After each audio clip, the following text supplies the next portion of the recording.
Hi everyone, we're back for the third episode of What We Read. We read part season. 3, well, episode 3. Yes, we're finally in episode 3, season 4, Season I think. 4, right? Yeah, That's crazy. We've been doing this for so long. Yeah, long enough. Anyway, we'll just get right into it. So the first book that I'm going to start with today is going to be pretty brief because Maki hasn't read it yet and he needs to. This is Obsidio, which is the third book in the Illuminae Files trilogy by Amy Kaufman and Jay Kristoff. So Obsidio picks up pretty much right where we leave off after Gemina, where things have already transpired. I'm trying not to spoil it for you guys because we don't do spoilers on this channel, but basically let's say the events of book 1 and the events in book 2 have now converged and snowballed into the wonderful events in book 3. To be fair, compared to the other two, this one actually took me longer to get into, I think, because I think I was just not as easily drawn to the main new characters in this story. But once it clicked for me, I was just like... all downhill from there. It went all downhill from there. Once again, it did that thing where like at 50% I was like, I don't know where the heck this is going, but it's gonna stress me out. And then at 75% I was like, I'm gonna lose my mind over this. It was great. And shout out to the full cast audio. Yes, I am really obsessed with the audiobook experience of this book.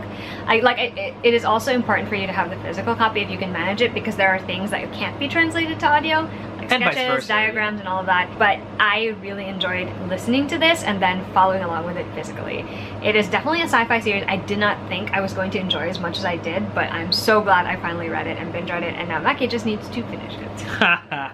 Speaking of sci-fi series, this is a series starter. We've had a couple of features for it already on the channel, but I wanted to finally talk about Cold Snap, which is the first novella in the Yuki Shirogane and the Winter Diamond Chronicles, written by Maki Santiago.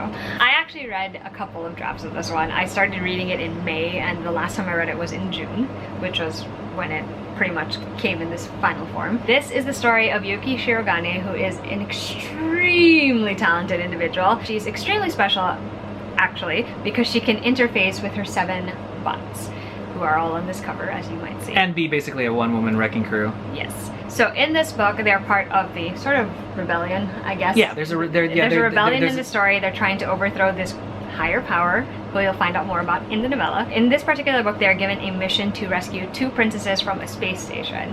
And I'm just gonna leave it at that. But suffice to say, the way I have been telling everyone about this book is that it's got a great ensemble cast with a lot of different personalities, and it also has space shenanigans, which are my favorite. If you like a good story that's fast-paced and fun, if you like great characters and you get easily attached the way I do, you're gonna enjoy this story. It's definitely also for people who aren't hardcore sci-fi readers. Like, you know how like there's hardcore sci-fi with all like scientific terms and like very deep dive, which is incredible, and shout out to anyone who reads or writes that stuff. And yeah.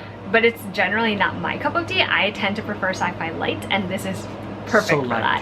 It's so much fun. It ends in a very strong note, but it also leaves enough room for you to wonder about what's going to happen in the next book in the novella series, and I cannot wait for that. And also, for those of you who read Stephen King or know about his life and his reading stuff, like usually his wife Tabitha is his like ideal reader.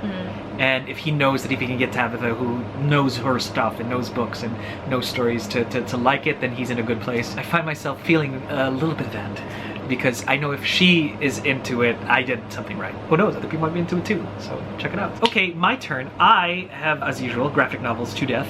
I'm gonna point out this thing called The Book of Chaos by Xavier, or Javier, I don't know, Dorson, Xavier? Charles Xavier, that kind of, and that's how you spell it. I don't know if I'm pronouncing it right, because I know some friends who spell their name Javier, so whatever. But either way, it's the Book of Chaos. It's this thing where some guy discovers this relic from another era in like the Himalayas, and causes basically some madness that happened in the whole world, and people get thrust into a world full of demons, and it's just really weird, timey-wimey, obscure kind of Cloud Atlas, what happened to my brain kind of story. So did I enjoy that? I mean, even explaining the premise without spoiling it too much is already difficult, but the idea is it's about a guy who was, because of his greed, now has to make it right. Like by default, for whatever reason, his actions that unleash, you know, kind of like it's a Pandora's box tale, I want to say, that maybe not like Pandora gives him a chance to put everything back in the box, if absolutely possible. And it ends pretty all right, I want to say. It lands. Sticks the landing. Yeah, it sticks the landing. But was it the most like amazing? Like I said, just most of the time I'm like, what just happened? And the way it builds is a little kind of staggered, so it's best read in one volume rather than in four, because it almost gives you like a what the heck happened in that episode kind of feeling. It's one of those series where you absolutely have to read. Unlike in the previous what we read, where Coffin Hill, for example, was you could sort of stop in between. Okay. Right, but like this last, the last one's rounding up my weird paranormal comics binge. I like how it's like weird paranormal. Yeah, because it's not like off the it's not like supernatural and we're demon fighters and it's so relatable because we're a family. Here it's what is going on in this world full of demons. And yeah, it's set in New York, interestingly enough, in 2000 and something, I forget. So that adds to the trippiness. Do I recommend it? Sure, if you want something obscure. Right? I mean, it's not Lovecraft, so but it's got the elements of Lovecraft. Giant, you know, which leads me to sort of like the crowning achievement of my binge, which would be Nightwing. Nightwing Rebirth Volume 1. It took me a while to finish this book because it was just, I don't know, they found a way to mine something from Dick Grayson's history. Okay. To tell a marginally compelling, well not marginally, arguably compelling, I'm arguing for it's compelling, a compelling tale that pulls at the heartstrings. And it is Dick Grayson after he is agent, I don't even know his number because he's no longer the secret agent, but I didn't really appreciate that brief stint as a secret agent. That's really cool. Though it makes sense, he has the skill set, he has the mind for it, he has the body, like, kinesthetic intelligence for it. Yeah, of course, Dick Grayson, secret agent, that makes sense, but does it though? And he did the best that he could to become Dick Grayson, and there's some Court of Owls shenanigans again, but for him to be able to touch base with all of the faves. I mean, let's face it, I also only really read this because Barbara was in it for like, I mean, it's okay to 8 seconds. But there's some Dick and Barbara moments that I'm just like, that's what I'm looking for still. So I highly recommend to any Nightwing fan. It has been one of the most compelling Nightwing stories I've read in a while, and I highly encourage anyone who wants to get back into the DC Rebirth world to start there. Okay, so the last part of this video is going to be all contemporary because that's all I read for most of June. We're going to start with a reread that I did with Kristen from Super Space Chick and Rachel from Hello Chelly. We reread The Sisterhood of the Traveling Pants more or less together in June. So it was kind of funny going back to a story that I knew I had loved and reread so much. You can kind of tell just by how torn apart this copy is, that I loved and read so much when I was younger. And there was a lot of nostalgia for me with regards to the story that made me enjoy it still a lot, even though I could also see why now I might not have enjoyed it as much if I'd read it for the first time. So there are a lot of things in this story. Well, let me tell you what it's about, obviously. It's about 4 best friends. They have this pair of pants that magically fits all of them, even though they're all different shapes and sizes, and they use it as their sort of part of their communications over the summer that they're spending apart. So you really get an insight into what each girl is doing for the summer. Tibby is staying home, Carmen went to visit her dad, Bridget goes to a soccer camp, and Lena goes to Greece. And it's fun to sort of experience each summer with them because they have vastly different experiences. But what I liked about this was that it tackled so many different things. Like for Carmen, it's the whole conflict of her dad. Since her dad and mom are divorced, her dad is going to get remarried, and that's a whole thing that she has to deal with because she feels like he's replacing his old family with a new one. And then you have Lena, who's kind of very, very like introverted and is also kind of the person who doesn't like to rock the boat, and she is forced into a position where she has to take responsibility when she's in Greece. And then Tibby, who resents being at home, but then it crosses paths with someone unexpected who really changes her life. And then Bridget being reckless, driven by emotions that she hasn't quite come to terms with while she's away at the soccer camp. And all of those things are interesting to watch them explore. There are some comments in here and some scenarios that I wasn't particularly fond of, and I do think the writing is less flowery the way that most of the books I read nowadays are, and also the quotes that are in between each section are kind of weird sometimes. But you know, at the end of the day, I still have a lot of nostalgia for the heart of the story, which is the friendship between these 4 girls who really do come through for each other when push comes to shove, and I think that's always going to be my favorite thing about the series. And then I read one of my favorite books so far of 2020, and that's Beach Read by Emily Henry. This is the story of 2 writers. We have one who is a romance writer, our main character, January, and we have Gus, who is a literary fiction writer, and their paths cross when January goes to the beach house that her father kept with his mistress so that she could clean it up. And yes, I'm aware that is a lot to unpack. Because they're having such a hard time writing in their own genres, they decide to switch and see which one of them can sell the book that they write first. And so it's a really cute story. I really like the setup for it. So there's a lot of like sweet romance part of it where they're like sort of learning that each other's craft might not be exactly what they assumed it would be. They're sort of teaching each other how to write in each other's genres, and it's just really That's awesome and cute, wonderful. though. But it's also surprisingly, there's a lot to chew on in this story because each of these characters is going through something difficult in their personal lives.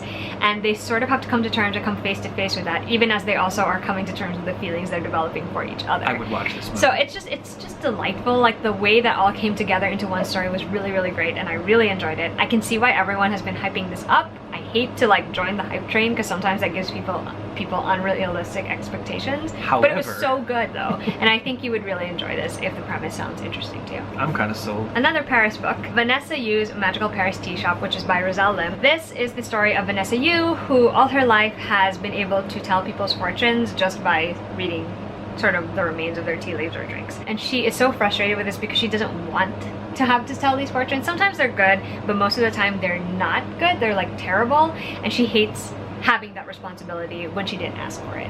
And when she gets pushed sort of to the edge with that, like, she's so frustrated with it, her eccentric aunt Evelyn, who's the only other person in her family who has this similar ability, invites her to come to Paris so that she can sort of learn how to take control of her ability. Nice. But while she's in Paris, Vanessa discovers that maybe this ability that she is not so fond of, maybe it's not so much that she needs to learn how to control it versus learning to accept it. And I really enjoyed it. I love how Roselle incorporates food into her writing. First of all, she does a fantastic job with that. She always makes me hungry. It was the case in her first book, still the case in her second book. I also really like how she wrote Paris. It made me nostalgic for Paris, which I never thought would happen, but it just made me want to go back reading it the way she wrote about it. Love that. I also really enjoy the fact that it's not primarily a romance. There is a romance in it, and it's pretty cute, but that's not the main focus of the story. The main focus of the story is still Vanessa and her coming to terms with a lot of personal things. And it also features very heavily her relationship with her family, which I love in stories, and I think that's great. So I really like this one a lot. I do think the ending is a little bit sort of movie magical in a sense, but it was still really enjoyable. I really, really liked it. I think this might even be my favorite from Roselle, more so than the first one, so definitely check it out. And then I have two books that were part of the same series. So we have Love on Lexington Avenue and Marriage on Madison Avenue, which are both part of the Central Park Pack series by Lauren Lane. So this series actually begins with Passion on Park Avenue, and it basically gives you the scenario where these three women were all involved with the same guy. One was his wife, one was his mistress, one was his girlfriend. It's complicated. And he dies in the first, like, before the first book begins, and these three women randomly meet in Central Park. They know the truth about each other, and they decide to form a pact so that they will never end up with terrible people like the dude again.